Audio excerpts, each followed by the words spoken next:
Dans cette vidéo, nous souhaitons vous expliquer ce que représentent les jours de suspension et comment ils influent sur le droit aux indemnités journalières. La loi sur l'assurance chômage prévoit en effet des sanctions pour certains faits.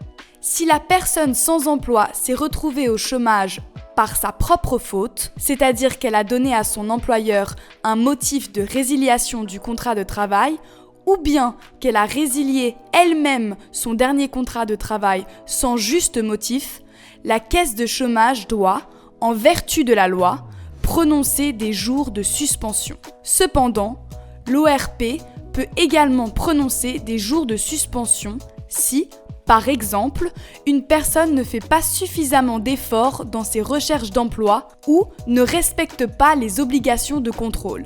La caisse de chômage ou l'ORP peuvent aussi prononcer une suspension si une personne enfreint son obligation d'aviser ou de renseigner. La sanction prend toujours la forme de jours de suspension. Cela signifie que le nombre correspondant d'indemnités journalières donnant droit à une indemnisation est imputé.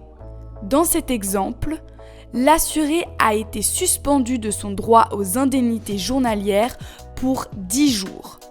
Sur le décompte, nous pouvons constater que 10 jours de suspension ont été amortis. Par conséquent, le nombre de jours pouvant être indemnisés est de 7 indemnités journalières. Contrairement aux jours du délai d'attente général, les jours de suspension sont imputés au droit maximal des indemnités journalières. En effet, l'assuré a été indemnisé à raison de 7 indemnités journalières, alors que 17 indemnités journalières ont été déduites du droit maximum. Les jours de suspension réduisent considérablement le droit maximum des indemnités journalières. Pour cette raison, nous recommandons à tous nos assurés de s'informer sur ces obligations et à quel moment le chômage peut-il être considéré comme imputable à une faute de l'assuré. Vous trouverez ces informations sur le site